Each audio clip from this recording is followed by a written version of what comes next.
Hello students, once again you are welcomed in Zahra's classes. I am Dr. A. Zahra and today I am here with another part of the chapter Lost Spring, Stories of Stolen Childhood.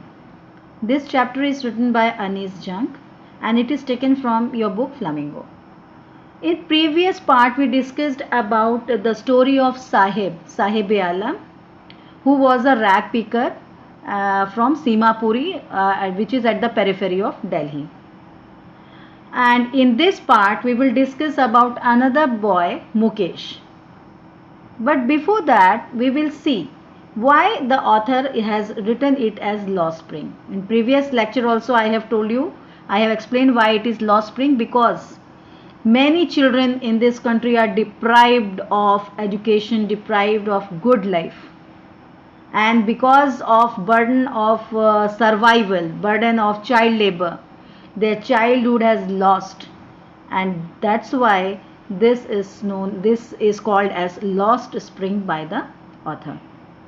So here today we will discuss about Mukesh, another boy whom author met.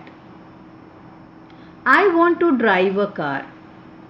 तो बच्चों इस portion में हम मुकेश के बारे में पढ़ेंगे जिससे लेखिका मिली, और यहाँ पे इस बच्चे में भी वही ललक थी जो साहिब के दिल में थी, जो आम बच्चों के दिलो दिमाग पर होती है, जिनको कुछ अपने लाइफ में अच्छा और एक्स्ट्रा या डिफरेंट करना होता है। अपने फैमिली ट्रेडिशन से वो बाहर निकलना चाहते हैं, वो अपने खुद के मास्टर्स बनना चाहते हैं। बच्चों हमारी जो कंट्री है या वर्ल्ड वाइड में भी आप देखिए तो उसमें सबसे ज़्यादा आपको चाइल्ड लेबर जो नज़र आएगा इन कंट्रीज़ में नज़र आएगा, जो कि जहाँ पे लिटरेसी कम है, जहाँ पे पावर्टी है, जहाँ पे बच्चों को अपॉर्चुनिटी नहीं मिलती है, बच्चों के कंधों पर घर की जिम्मेदारी हो जाती है। बहुत कम एज में बच्चों के कंधों पे उनके घरों की जिम्मेदारी हो जाती है।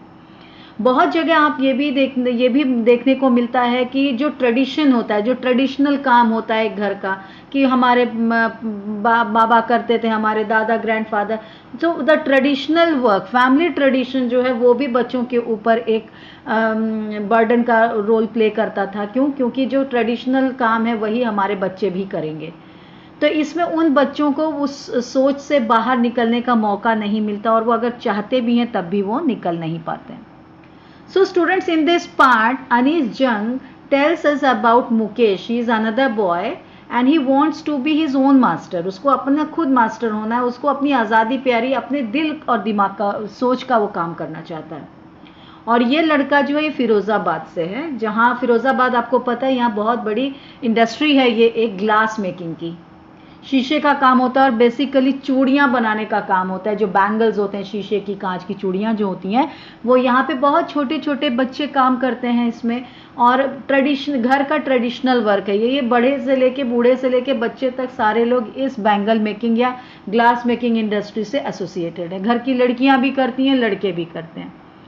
और ये बता दें कि यहाँ की कंडीशन इतनी पैथेटिक है कि बहुत गर्म फर्नेसेस में हाई टेम्परेचर पे ग्लास को पिघला के उसको शेप, आकार और कलर दिया जाता है। तो आप सोच सकते हैं कि कितने हैजार्डस कंडीशन में ये बच्चे एक्सपोज्ड होते हैं। और जब वो ग्लास को छीलते हैं या उसको तराशते हैं तो उसमें जो उसकी धूल आती है शीशे की, उससे इनकी आँखों की रोशनी भी चली जाती है। पुश्तों से ये काम चला रहा है बच्चों। और मुकेश की फैमिली भी जो है, जिससे लेखिका मिली, उसके साथ फिरोज़ाबाद उसके घर तक गई, तो वहाँ पे मुकेश की फैमिली में भी उसने ये चीज़ें देखी। और क्यों मुकेश को ये काम करना पड़ रहा है? क्योंकि वो एक पॉवर्टी का विक्टिम है। अगेन यहाँ पे आपके सामने चाइल्ड लेबर का एक बहुत बड़ा उदाहरण अनीस जंग ने प्रस्तुत किया है। जब लेखिका उसके घर जाती है तो उसको उसके फादर ब्लाइंड नज़र आते हैं, ब्लाइंड होते हैं, आंखों की रोशनी नहीं होती है, छोटे से घर में रहते हैं जो कि स्लम है। और ये लोग, ये जो फिरोज़ाबाद के लोग हैं, ये लोग साहूकारों के हाथ से एक्सप्लॉइटेड होते हैं, इनका शोषण होता है। मिडल मैन जो होते हैं, पुलिस होते हैं, अगर ये काम नहीं करते हैं तो इनका शोषण होता है, इनको जेल में बंद कर दिया जाता है, इनके ऊपर अत्याचार होता है। लेकिन इसी बीच वो मुकेश से मिली, जो कि एक ऐसा बच्चा था जो इस ट्रेडिशन से बाहर निकलना चाहता था। और यहाँ पे ये बच्चा जो है वो कॉन्फिडेंट था कि वो एक मोटर मैकेनिक ज़रूर बनेगा, चाहे इसके लिए उसको कितनी ही दूर क्यों ना जाना पड़े। So students, let us read the chapter अब आपको समरी पता है चैप्टर की, तब भी बीच में I will explain the points. I want to drive a car. Mukesh insists on being his own master. I will be a motor mechanic, he announces. Do you know anything about cars? I ask. I will learn to drive a car, he answers. Looking straight into my eyes, his dreams looms like a mirage. Mirage क्या होता है? एक unrealistic hope होती है या ऐसी wish होती है जो कि अचीव नहीं की जा सकती. ठीक है, तो वो अपनी एक ड्रीम को लेके वो सोच रहा होता है कि मैं भी जो हूँ एक दिन एक कार चलाना सीखूंगा, मुझे ड्राइवर बनना है, मुझे मैकेनिक बनना है, और मोटर मैकेनिक बनने के लिए मुझे कार चलाना है, मैं ड्राइव करूंगा कार. हालांकि उसके हिसाब से ये जो सपना वो देख रहा है वो मतलब वो इमेजिनेबल ही है, केवल वो इमेजिन ही कर सकता है, वो हकीकत में वो रियल नहीं हो सकता है. So his dreams looms like a mirage amidst the dust of streets that fill his town Firozabad, famous for its bangles. Every other family in Firozabad is engaged in making bangles. It is the center of India's glass blowing industry, where families have spent generations working around furnaces, welding glasses, making bangles for all women in the land, it seems. ऐसा लगता है, लेखिका कह रही है कि ये बच्चा फिरोज़ाबाद से है, और फिरोज़ाबाद एक इंडिया में ऐसी जगह है जहाँ की बहुत बड़ी इंडस्ट्री है, शीशे का काम होता है, ग्लास बैंगल्स बनाने का काम होता है, और यहाँ पे ज़्यादातर जो गरीब लोग हैं, पावर्टी लाइन के नीचे हैं या पुअर लोग हैं, उनकी जनरेशन आफ्टर जनरेशन इस काम से एसोसिएटेड हैं, जहाँ पे उन्हें लंबा समय देना होता है चूड़ियों को बनाने में, तराशने में, और फर्नेसेस, गर्म टेम्परेचर के फर्नेसेस में के साथ उनको काम करना होता है, ग्लास को मोड़ना होता है, वेल्ड करना होता है, चूड़ियाँ बनानी होती हैं. लेखिका कहती हैं ऐसे लगता है कि पूरे दुनिया की जो औरतें हैं उनकी सबकी चूड़ियाँ यहीं बन रही होती हैं, कि बैंगल्स यहीं पे उनकी बन रही होती हैं, क्योंकि इतने बड़े पैमाने पे यहाँ पे इंडस्ट्री है बैंगल मेकिंग की, जिसके साथ हर तरह के एज ग्रुप के लोग एसोसिएटेड है, और फैमिली का ये एक काम है. वहाँ के जो गरीब लोग हैं उनके सारी फैमिलीज जो हैं उन सब में लोग यही काम करते हैं. Mukesh family is among them. None of them know that it is illegal for children like him to work in glass furnaces with high temperatures, in dingy cells without air and light, that the law, if enforced, could get him and all those 20,000 children out of the hot furnaces where they slog their daylight hours, often losing the brightness of their eyes. तो यहाँ पे बच्चों लेखिका ये कह रही है कि यहाँ पे मुकेश की भी फैमिली रहती है, और वो भी चूड़ी बनाने वाले कारोबार से जुड़ी हुई है, और उनको ये लगता है कि शायद इन लोगों को ये नहीं पता है कि बच्चों से ये काम कराना इलीगल है. किस तरह का काम कराना? ग्लास फर्नेसेस जो कि बहुत हाई टेम्परेचर पे काम करते हैं, उस तरह के फर्नेसेस के साथ काम कराना. ऐसे कमरों में ये बच्चे काम करते हैं जो कि डिंजी है, बहुत डार्क रूम है, सेल यानी रूम, बहुत डार्क रूम है जिसमें न तो हवा का पता है न लाइट का. और अगर लॉ को पता चला कि ऐसे बच्चों को एनफोर्स किया जाता है कि इनको इस तरह के कंडीशन में काम करना है या कराया जाता है, तो ज़रूर ये बच्चे जो वहाँ काम कर रहे हैं, 20,000 के करीब बच्चे जो काम कर रहे हैं, उनको यहाँ से हटा दिया जाएगा, उनको यहाँ से निकाला जाएगा. और कैसे काम करते हैं ये? बहुत दिनों रात काम करते हैं. This log work hard, day light hours, जितने समय रोशनी होती है सूरज की, दिन ऐसा नहीं कि इतने घंटे की नौकरी करनी है, जब तक लाइट है तब तक इनको काम करना है. और इतने डिंजी सेल्स में या डार्क रूम में ये काम करते हैं. चूड़ियों को तराशने में जो धुआं निकलता है, जो डस्ट निकलता है, इनकी ब्राइटनेस जो है, जो फर्नेस से जो टेम्परेचर निकलता है, ये सब इन बच्चों की सेहत के लिए हानिकारक है. कभी कभी इनको अपनी आँखों को भी खोना पड़ता है. Mukesh I beam as he volunteers to take me home, which he proudly says is being rebuilt. जब वो कहता है कि चलिए मेरे घर, तो उसकी आंखें खुशी से चकाचौंध हो जाती हैं, और बहुत प्राउडली वो कहता है कि गर्व से कहता है कि मेरे घर चलिए, मेरा घर बना है, बहुत अच्छा बना है. We walk down stinking lanes choked with garbage. कहाँ जाता है वो लेके? ऐसी गलियों में जाता है जहाँ बदबू है, स्टिंक हो रहा है, बदबूदार गलियों से जा रहा है जहाँ की कूड़े भरे हुए हैं, choked with garbage. Past homes that remain hovels, जैसे एक स्लम एरिया में है जहाँ की गिरती पड़ती दीवारें हैं, crumbling walls, wobbly doors, no windows. तो इस तरह के घर पे वो लेके जाता है जहाँ की दीवारें गिर रही हैं, जहाँ की गलियाँ बदबूदार हैं, जहाँ की गार्बेज भरा पड़ा हुआ है, एक स्लम जैसा एरिया है। और ऐसे घर जहाँ की खिड़की नहीं है और they are crowded with families of humans and animals coexisted in primeval state. तो ऐसे घर में जाता है जहाँ ढेर सारी फैमिलीज रहती हैं, इंसान रहते हैं, जानवर भी वहीं पे रहते हैं। तो एकदम जैसे लगता है कि कोई हम प्री हिस्टोरिक जगह पे चले आए। पुराने काल में लोग, जानवर भी और इंसान भी एक ही साथ, एक ही घर में, एक ही कमरे में रहे ना, उस तरह का पूरा माहौल लेखिका को वहाँ दिखता है। He stops at the door of one such house, bangs a wobbly iron door with his foot and pushes it open. We enter a half-built shack. तो एक घर के पास वो रुकता है, वहाँ उसके हिलते डुलते दरवाजे को, लोहे के दरवाजे को वो नॉक करता है, अपने पैर से पुश करता है और वो लोग उस घर के अंदर एंटर होते हैं। अब देखते हैं मुकेश के घर के अंदर का माहौल कैसा है। In one part of it, thatched with dead grass, is firewood stove, over which sits a large vessel of sizzling spinach leaf. On the ground, in large aluminium platters, are more chopped vegetables. A frail young woman is cooking that the evening meal for the whole family.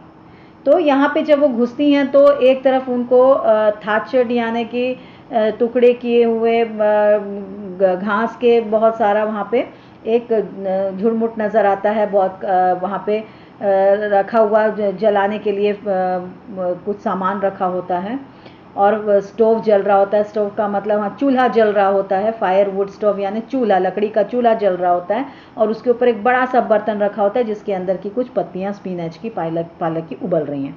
और ज़मीन पे बहुत सारे aluminium के plate पड़े हुए हैं large, और एक बड़े से एल्युमिनियम के प्लेट में ढेर सारी सब्जियां काट के रखी हुई हैं।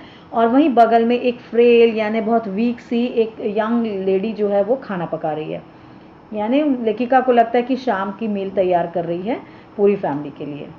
Through eyes filled with smoke she smiles. She is the wife of Mukesh Elder brother, not much older in years. She has begun to command respect as the Bahu, the daughter-in-law of the house, already in charge of 3 men, her husband, Mukesh and their father. तो यहाँ पे वो जो महिला होती है, वो young lady होती है, वो एक्चुअली में मुकेश की जो है बड़े भाई की वाइफ होती है, यानी उसकी भाभी होती है। और वो अपनी धुएं भरी आंखों से जो है देखती है उनको और उनका स्वागत करती है एक मुस्कुराहट से। और यहाँ पे उसको बहू का दर्जा मिला होता है, बहुत रिस्पेक्टफुली उसको ट्रीट किया जाता है क्योंकि वो घर की बहू होती है और वो इन सारे लोगों की देखभाल करती है, अपने हस्बैंड की यानी मुकेश के ब्रदर की, मुकेश की और मुकेश के फादर की।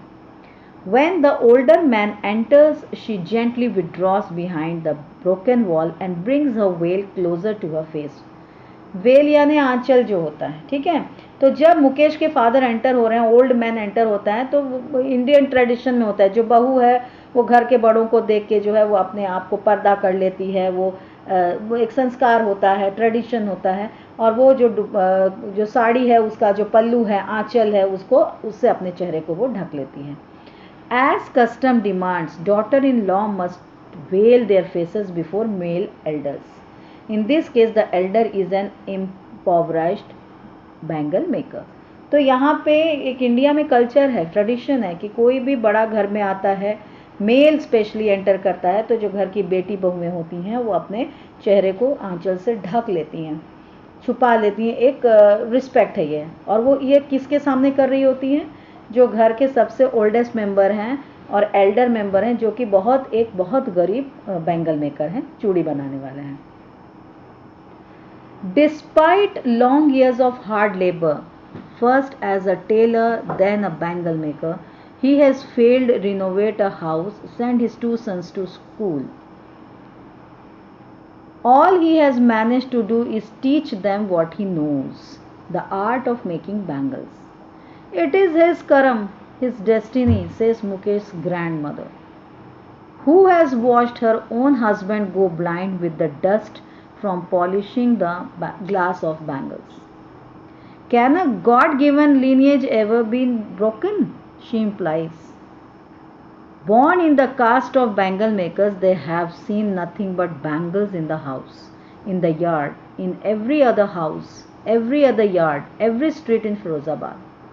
तो यहाँ पे जब लेखिका ने देखा कि वो जो बूढ़ा आदमी एंटर होता है वो पहले क्या था, वो बहुत मेहनत कश लेबर, बहुत सालों से मेहनत कर रहा है, पहले टेलरी की, बाद में बैंगल मेकर बना और अपना मकान किसी तरह से कहते हैं कि रिनोवेट किया, लेकिन वो फेल हो गया, अपने बच्चों को स्कूल नहीं भेज पाए अपने गुर्बत गरीबी की वजह से।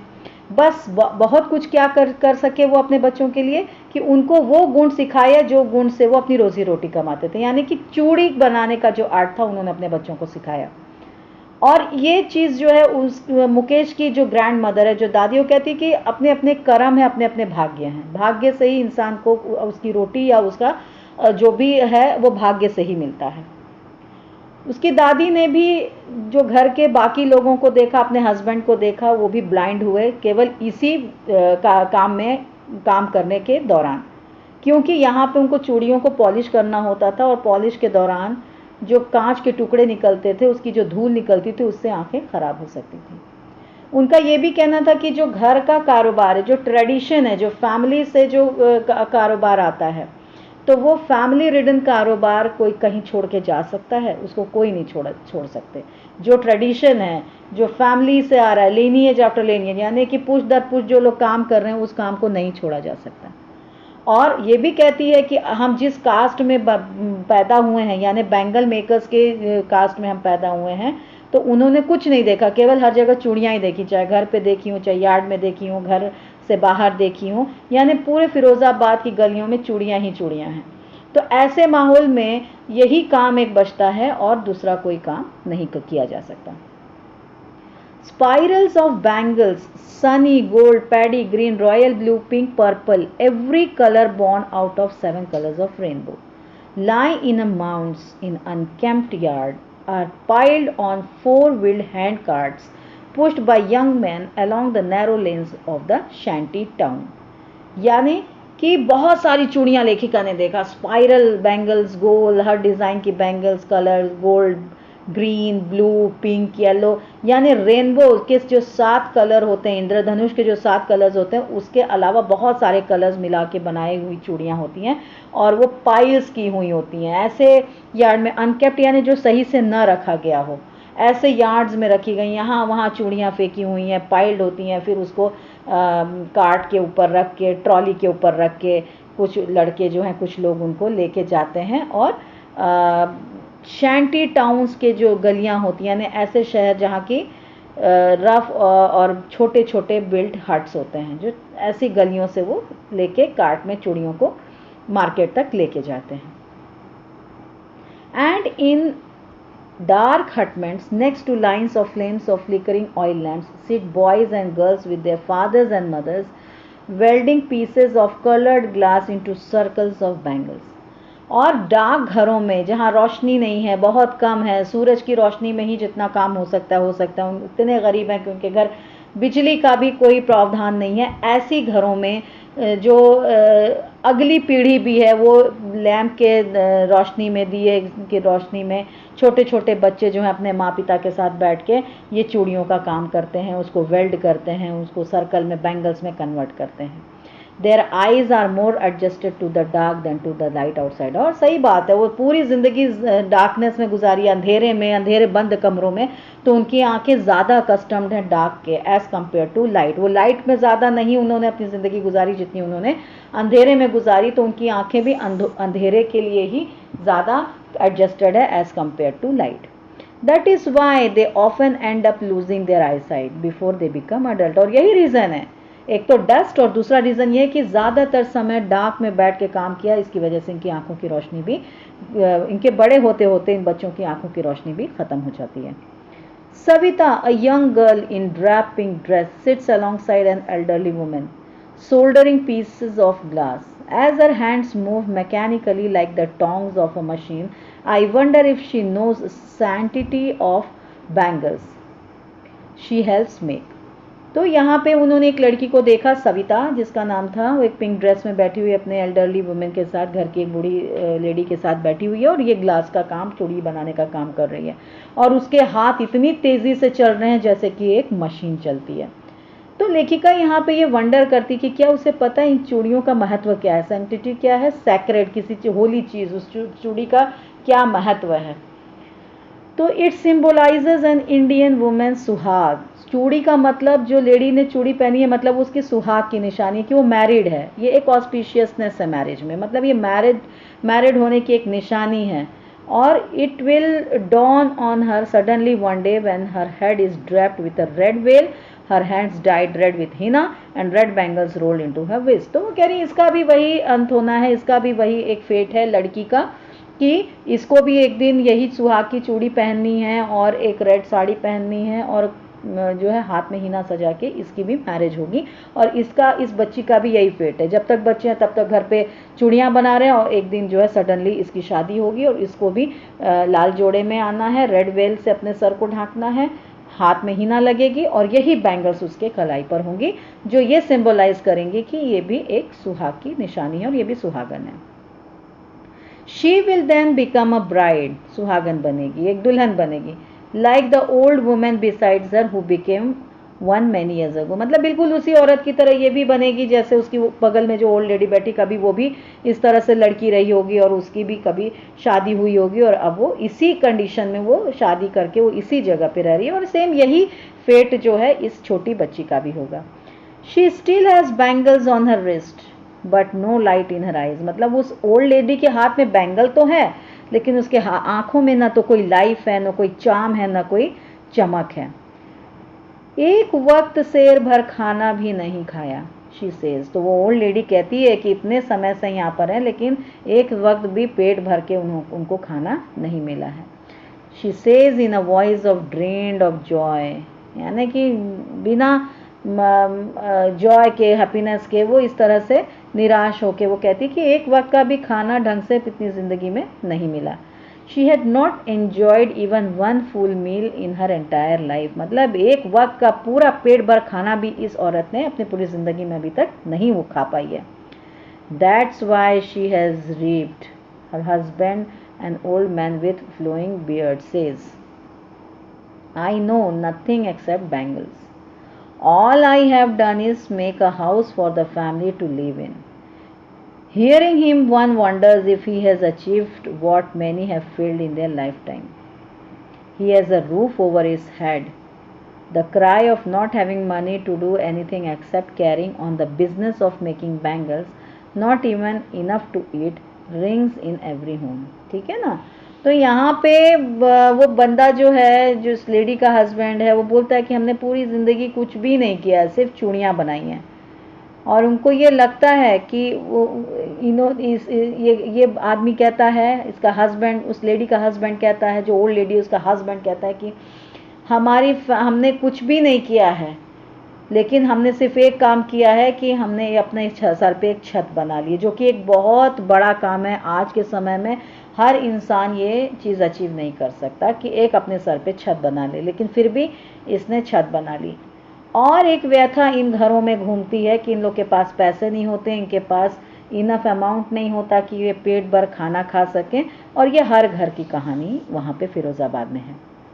The young man echo the lament of their elders. वो अपने पूरे पीढ़ी का जो है वो आगे लेके चलते हैं। Little has moved with time, it seems, in Firozabad. Years of mind-numbing toil have killed all initiative and the ability to dream. तो यहाँ पे जो पिछली पीढ़ी कर रही है, पहले के लोग कर रहे हैं, हमारे बुजुर्ग कर रहे हैं, वही काम ये भी लेके चलते हैं। कुछ भी वक्त के साथ बदला नहीं है, बहुत थोड़ा सा बदला है फिरोज़ाबाद में। लेखिका ने ये देख लिया इन घरों में रह के। और यहाँ पे ऐसा लगता है कि किसी के पास कोई इनिशिएटिव नहीं है, ना ही ये जो गरीबी है इनके दिलों में कहीं आगे बढ़ने का, सपने देखने का जो एक इनिशिएटिव है उस इमोशन को ही किल कर दिया है। वो इमोशन ही ख़त्म हो गया कि हमें कुछ नया सोचना है, क्योंकि कि अपनी गरीबी और घर के ट्रेडिशनल वर्क के बोझ तले इतना दबे हैं कि इनकी पूरी जो ड्रीम करने की एबिलिटी है वो भी पूरी तरह से ख़त्म हो चुकी है। Why not organize yourself into cooperative? I ask a group of young men who have fallen into the vicious circle of middle man who trap their fathers and forefathers. लेखिका पूछती हैं आप लोग अपना कुछ क्यों नहीं करते हैं अलग से कोऑपरेटिव बना के? ये बीच के लोगों से या ये जो साहूकार हैं इन लोगों के बीच में पड़े हुए हैं आप लोग कैसे इनके विक्टिम बन गए? तो ये पूछती हैं कि क्यों नहीं अपना करते हैं। तो यहाँ पे ये कहते हैं कि even if we get organised we are the ones who will be hauled up by police. कहते हैं अगर हम अपना भी कुछ करते हैं बीच वाले आदमी को नहीं भी देते, क्योंकि बीच वाले आदमी एक्सप्लॉइट करते हैं, जो एक्चुअल दाम होगा वो दाम नहीं देते इनको, उनसे ज़्यादा काम कराते हैं। इस बीच में ये बेचारे गरीब भी होते हैं और बहुत मेहनत भी पड़ती है इनको। तो लेखिका कहती हैं कि आप लोग अपने ही से क्यों नहीं डायरेक्टली काम करते, मिडिल मैन की क्या ज़रूरत है? तो ये कहते हैं कि हम अगर अपना डायरेक्ट काम करना भी चाहें तो कोई ना कोई बहाने से हमको पुलिस पकड़ के ले जाएगी, beaten and drag to jail for doing something illegal, और हमको किसी न किसी बहाने कि आप इलीगल कुछ काम कर रहे हो मारा जाएगा और जेल में डाल दिया जाएगा। They say there is no leader among them, no one who could help them see things differently. मतलब इनके बीच में कोई ऐसा आदमी नहीं है, कोई ऐसा लीडर नहीं है जो इनका नेतृत्व कर सके या इनकी चीज़ों को सही ढंग से आगे रख सके। कोई इनकी मदद करने वाला यहाँ पे नहीं है। Their fathers are as tired as they are. They talk endlessly in a spirals that moves from poverty to apathy to greed and to injustice. तो ये इसी बीच में ये रहते हैं, इनमें गरीबी है, एपैथी है, कोई इमोशंस नहीं है, इनजस्टिस है इनके साथ। तो ये सारी चीज़ें इनके बीच में ये रह रहे हैं क्योंकि थके हुए हैं, इनकी मदद करने वाला कोई नहीं है। Listening to them I see two distinct worlds. One of the family caught in a web of poverty burdened by the stigma of caste in which they are born, and the other vicious circle of sahukars, the middlemen, the policemen, the keepers of law, the bureaucrats and the politicians. यानी कि ये दो दुनिया में फंसे हुए लोग हैं। ये दो तरह की परेशानियां इनके साथ है। एक तो इनकी फैमिली जो कि गुर्बत से डील कर रही है, इनके ऊपर बोझ है अपने कास्ट का कि हम इस कास्ट में पैदा हुए हैं, छोटी कास्ट है, या इस तरह का काम ही हम कर सकते हैं, हम कोई दूसरा काम नहीं कर सकते। एक तो इस बोझ के तले ये दबे हुए हैं, और दूसरा उन मिडिल मैन या साहूकार के से ये शोषित हो रहे हैं, पुलिसमैन से शोषित हो रहे हैं जो इनको इलीगल तरीके से इनकी मेहनत ले रहे हैं लेकिन उनका शोषण भी कर रहे हैं। Together they have imposed the baggage on the child that he cannot put down. Before he is aware, he accepts it naturally as his father. To do anything else would mean to dare.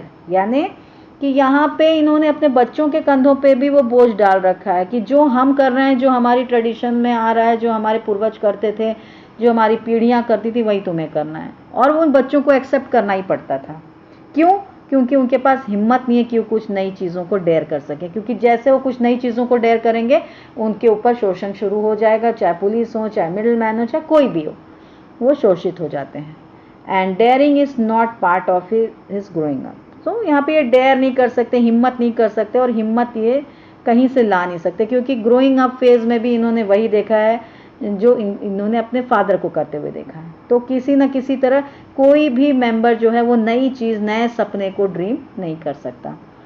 When I sense a flash of it in Mukesh I am cheered। लेकिन मुकेश से जब लेखिका की मुलाकात हुई तो उसमें कुछ दूसरी चीज़ों को नज़र आई। मुकेश में एक नई उत्तेजना थी, नई एनर्जी थी, वो कुछ नया करना चाहता था इस ट्रेडिशन से हट के। और वो क्या था? I want to be a motor mechanic, he repeats। उसे मोटर मैकेनिक बनना था। He will go to a garage and learn। वो गैराज जाके मैकेनिक के पूरे गुण सीखना चाहता था, उसको समझना चाहता था। But the garage is long away from his home। I will walk, he insists। मतलब गैराज तो तुम्हारे घर से बहुत दूर है, फिर भी वो उसमें इतनी प्रबल इच्छा है कि वो कहता है कि फिर भी मैं अपने घर से दूर जाके वो सीखूंगा। Do you also dream of flying a plane? तब लेखिका कहती कि जब मशीन, जब मैकेनिक, जब गाड़ी, कार तक तुम सोच सकते हो, तो क्या कभी प्लेन उड़ाने की भी तुमने सपना देखा है? तो ही सडनली साइलेंट, वो चुप हो जाता है। No, he says, staring at the ground. In his small murmur there is an embarrassment that has not yet turned into regret. He is content to dream of cars that he sees hurtling down the streets of his town. Few airplanes fly over Firozabad. यानी जो वो बच्चा अपने गलियों में देखता है, वो ज़्यादा से ज़्यादा उसने क्या देखा? गाड़ियों को देखा, और वो गाड़ियों को देख के उसके दिमाग में ये सपना आया, उसके दिल में ये इच्छा जागी कि उसे इस चूड़ी बनाने के कारोबार से हटके कुछ नई चीज़ करनी है, उसे मोटर मैकेनिक बनना है। और उसने ये क्यों डिसाइड किया? क्योंकि उसने अपने इर्द गिर्द इन कार को, गाड़ियों को आते जाते देखा। लेकिन जब लेखिका ने उससे पूछा कि क्या तुम एरोप्लेन नहीं चलाना चाहोगे, तो उसका जवाब ना में था। क्यों? क्योंकि उसने कभी एरोप्लेन ऐसे देखा नहीं था। उनकी तंग गलियां, अंधेरे कमरों में उनको एरोप्लेन देखने का मौका नहीं मिलता था कभी, तो बहुत कम देखें। इसलिए उसकी ड्रीम कहाँ तक थी? केवल कार तक थी। वो एरोप्लेन तक कभी पहुंच ही नहीं पाया। क्यों? क्योंकि फिरोज़ाबाद की गलियों में एरोप्लेन जो है बहुत कम उड़ते थे, और वहाँ की तंग गलियों में बच्चों ने केवल चूड़ी का कारोबार ही देखा था। तो बच्चों, यहाँ पर एक बच्चे की व्यथा है, वो अपने ट्रेडिशन से हटना चाहता है, वो इस बर्डन से हटना चाहता है पॉवर्टी के, या जो कारोबार है, जो पारिवारिक कारोबार है, उसके ट्रेडिशन से वो हटना चाहता है, और वो कुछ नया ड्रीम करना चाहता है। लेकिन जो सर्कमस्टांसेस हैं, ऐसे बच्चों को सपने देखने नहीं देती, उनके चाइल्डहुड को छीन लेती हैं, और इसीलिए इसको कहा गया है lost spring. So students, here in this chapter there are some questions, important questions. These are value based questions, some short questions and two value based questions that you are supposed to do. The very first question here is, mention the hazards in the glass bangles industries. Mention the hazards of working in the glass bangles industries. So क्या hazards होते हैं? यहाँ पे dust होता है, अंधेरे कमरों में they have to work in dingy rooms without light, they have to work for the whole day, there are no fix working hours. Okay, so bangle industries Firozabad, they employ only children. The environment is very unhealthy and hazardous conditions are there. They are made to work in glass furnaces which work on high temperatures.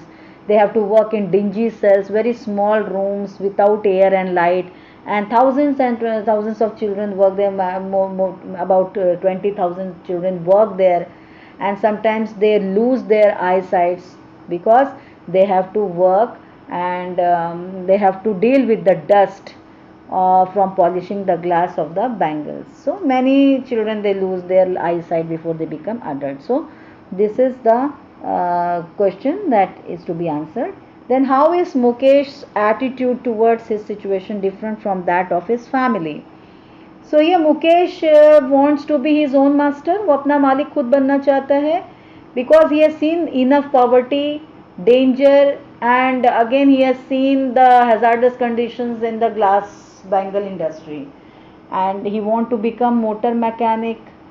He wants to work something different. He wants to make his dream come true amidst the dust of the street. And so he stand positive. He has a positive attitude. He has a positive approach, which is very much different from that of his family.